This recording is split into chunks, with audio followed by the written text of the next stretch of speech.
Hello friend, स्वागत है आपका अपने चैनल आज क्लास में। आज की इस वीडियो में 20 ऑब्जेक्टिव प्रश्न हम आपको देंगे और आपको 20 में से मात्र 15 सही करके दिखाना है। अगर आपका 20 में से 15 सही हो जाता है तो फाइनल बोर्ड परीक्षा में आपका काफी अच्छा नंबर आने वाला है, ये हमारा गारंटी है। तो 20 प्रश्नों को सॉल्व कीजिए और लास्ट में हमें जरूर बताइए कि आपका 20 प्रश्नों में से कितना सही हुआ। और चैनल को अभी तक आप सब्सक्राइब नहीं किए हैं तो चैनल को सब्सक्राइब कर लीजिएगा और सब्सक्राइब करने के बाद एक बेल आइकन आता है तो बेल आइकन को दबा के ऑल पे कर लीजिएगा ताकि जब भी लाइव क्लास हो तो आपके पास नोटिफिकेशन पहुंचता रहे। तो आइए शुरू करते हैं पहले नंबर प्रश्न से। तो पहला नंबर प्रश्न है कि कांच और हवा में कौन सघन माध्यम है। ए ऑप्शन है कांच, बी ऑप्शन है जल, सी ऑप्शन है हवा, डी ऑप्शन है इनमें से कोई नहीं।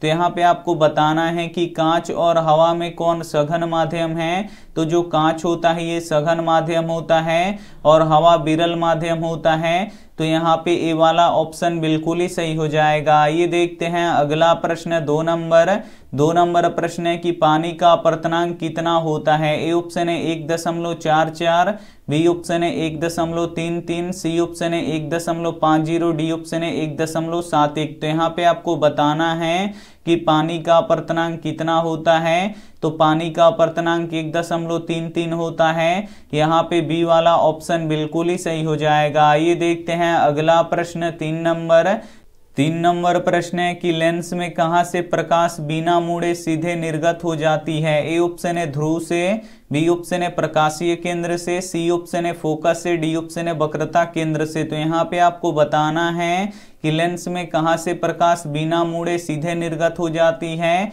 तो प्रकाशीय केंद्र से हो जाती है, इसे आपको याद रखना है। यहाँ पे बी वाला ऑप्शन बिल्कुल ही सही हो जाएगा। ये देखते हैं अगला प्रश्न 4 नंबर प्रश्न है कि प्रतिबिंब की ऊंचाई तथा वस्तु के ऊंचाई के अनुपात को क्या कहते हैं। ए ऑप्शन है फोकस, बी ऑप्शन है ध्रुव, सी ऑप्शन है आवर्धन, डी ऑप्शन है वक्रता केंद्र। तो यहाँ पे आपको बताना है कि प्रतिबिंब की ऊंचाई तथा वस्तु के ऊंचाई के अनुपात को क्या कहते हैं। तो आवर्धन कहते हैं। यहाँ पे सी वाला ऑप्शन बिल्कुल ही सही हो जाएगा। और आवर्धन का कोई भी ऐसा ही मात्रक नहीं होता है, ये मात्रक विहीन होता है। तो ये भी साथ में आपको याद रखना है। आइए देखते हैं अगला प्रश्न 5 नंबर प्रश्न है कि प्रकाश का आवागमन प्रिज्म के जिस सतह से होता है उसे क्या कहते हैं। ए ऑप्शन है परावर्तन सतह, बी ऑप्शन है अपवर्तन सतह, सी ऑप्शन है दोनों, डी ऑप्शन है इनमें से कोई नहीं। तो यहाँ पे आपको बताना है कि प्रकाश का आवागमन प्रिज्म के जिस सतह से होता है उसे क्या कहते हैं। तो उसे अपवर्तन सतह कहते हैं। यहाँ पे बी वाला ऑप्शन बिल्कुल ही सही हो जाएगा। ये देखते हैं अगला प्रश्न 6 नंबर प्रश्न है कि लेंस सूत्र क्या होता है। यहाँ पे आपको बताना है कि लेंस सूत्र क्या होता है। तो लेंस सूत्र 1/f बराबर 1/v माइनस 1/u होता है, इसे आपको याद रखना है।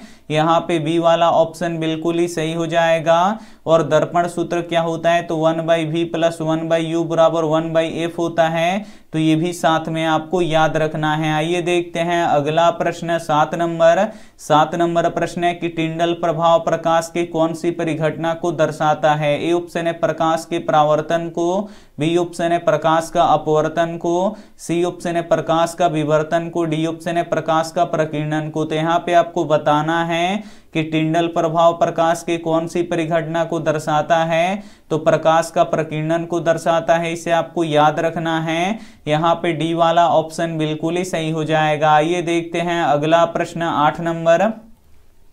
8 नंबर प्रश्न है कि निम्न में से किसका अर्थ जल होता है। ए ऑप्शन है पेट्रो का, बी ऑप्शन है हर्बो का, सी ऑप्शन है नाइट्रो का, डी ऑप्शन है हाइड्रो का। तो यहाँ पे आपको बताना है कि निम्न में से किसका अर्थ जल होता है। तो हाइड्रो का अर्थ जल होता है, इसे आपको याद रखना है। यहाँ पे डी वाला ऑप्शन बिल्कुल ही सही हो जाएगा। ये देखते हैं अगला प्रश्न 9 नंबर प्रश्न है कि सरल सेल में धन ध्रुव का कार्य कौन करता है। ए ऑप्शन है एफी यानी लोहा, बी ऑप्शन है एजी यानी चांदी, सी ऑप्शन है सीयू यानी कॉपर, डी ऑप्शन है जेडन यानी जिंक। तो यहाँ पे आपको बताना है कि सरल सेल में धन ध्रुव का कार्य कौन करता है, तो कॉपर करता है, इसे आपको याद रखना है। यहाँ पे सी वाला ऑप्शन बिल्कुल ही सही हो जाएगा। ये देखते हैं अगला प्रश्न 10 नंबर। 10 नंबर प्रश्न है कि इलेक्ट्रॉन पर आवेश कितना होता है। यहाँ पे आपको बताना है कि इलेक्ट्रॉन पर आवेश कितना होता है, तो 1.6 गुणे 10 के पावर -19 कूलम्ब होता है, इसे आपको याद रखना है।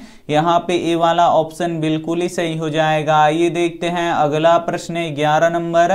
11 नंबर प्रश्न है कि जूल प्रति कूलम्ब किसके बराबर होता है। ए ऑप्शन है ओम के, बी ऑप्शन है वोल्ट के, सी ऑप्शन है एम्पियर के, डी ऑप्शन है वाट के। तो यहाँ पे आपको बताना है कि जूल प्रति कूलम्ब किसके बराबर होता है, तो जूल प्रति कूलम्ब ये वोल्ट के बराबर होता है, इसे आपको याद रखना है। यहाँ पे बी वाला ऑप्शन बिल्कुल ही सही हो जाएगा। ये देखते हैं अगला प्रश्न 12 नंबर।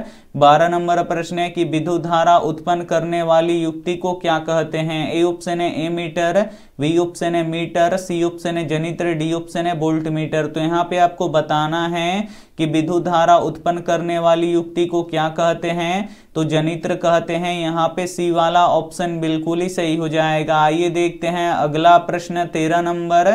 13 नंबर प्रश्न है कि विद्युत हीटर में किस तार का प्रयोग किया जाता है। ए ऑप्शन है टंगस्टन का, बी ऑप्शन है नाइक्रोम का, सी ऑप्शन है एल्यूमिनियम का, डी ऑप्शन है तांबा का। तो यहाँ पे आपको बताना है कि विद्युत हीटर में किस तार का प्रयोग किया जाता है, तो विद्युत हीटर में नाइक्रोम के तार का प्रयोग किया जाता है। यहाँ पे बी वाला ऑप्शन बिल्कुल ही सही हो जाएगा। आइए देखते हैं अगला प्रश्न 14 नंबर।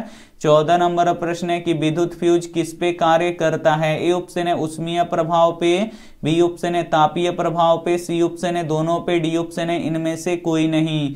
तो यहाँ पे आपको बताना है कि विद्युत फ्यूज किस पे कार्य करता है, तो ये विद्युत धारा के उष्मीय प्रभाव पे कार्य करता है। यहाँ पे ए वाला ऑप्शन बिल्कुल ही सही हो जाएगा। हम आपको 20 ऑब्जेक्टिव प्रश्न देंगे और आपको 20 में से मात्र 15 सही करके दिखाना है। अगर आपका 15 सही हो जाता है तो फाइनल बोर्ड परीक्षा में यकीन मानिए आपका काफी अच्छा नंबर आएगा। तो प्लीज आप लोग 20 प्रश्नों को सॉल्व कीजिए और वीडियो को अभी तक आप लाइक नहीं किए तो प्लीज आप लोग वीडियो को लाइक भी कर दीजिए। आइए देखते हैं अगला प्रश्न 15 नंबर।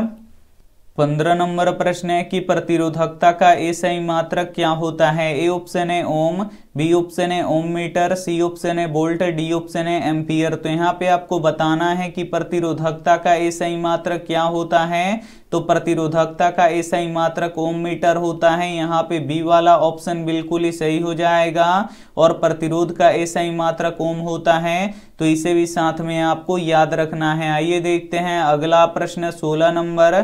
16 नंबर प्रश्न है कि परमाणु के नाभिक में उपस्थित होते हैं। ए ऑप्शन है प्रोटॉन और न्यूट्रॉन, बी ऑप्शन है इलेक्ट्रॉन, सी ऑप्शन है प्रोटॉन, डी ऑप्शन है इनमें से कोई नहीं। तो यहाँ पे आपको बताना है कि परमाणु के नाभिक में उपस्थित होते हैं, तो प्रोटॉन और न्यूट्रॉन उपस्थित होते हैं, इसे आपको याद रखना है। यहाँ पे ए वाला ऑप्शन बिल्कुल ही सही हो जाएगा। आइए देखते हैं अगला प्रश्न 17 नंबर। 17 नंबर प्रश्न है कि निम्न में से कौन विद्युत रोधी पदार्थ है। ए ऑप्शन है लोहा, बी ऑप्शन है सोना, सी ऑप्शन है ग्रेफाइट, डी ऑप्शन है कागज। तो यहाँ पे आपको बताना है कि निम्न में से कौन विद्युत रोधी पदार्थ है, तो इसमें से जो कागज है ये विद्युत रोधी पदार्थ है, इसे आपको याद रखना है। यहाँ पे डी वाला ऑप्शन बिल्कुल ही सही हो जाएगा। आइए देखते हैं अगला प्रश्न 18 नंबर। 18 नंबर प्रश्न है कि किसी विद्युत तार के सतत वन पथ को क्या कहा जाता है। ए ऑप्शन है विद्युत परिपथ, बी ऑप्शन है विद्युत धारा, सी ऑप्शन है खुला परिपथ, डी ऑप्शन है शक्ति परिपथ। तो यहाँ पे आपको बताना है कि किसी विद्युत तार के सतत वन पथ को क्या कहते हैं, तो विद्युत परिपथ कहते हैं, इसे आपको याद रखना है। यहाँ पे ए वाला ऑप्शन बिल्कुल ही सही हो जाएगा। आइए देखते हैं अगला प्रश्न 19 नंबर।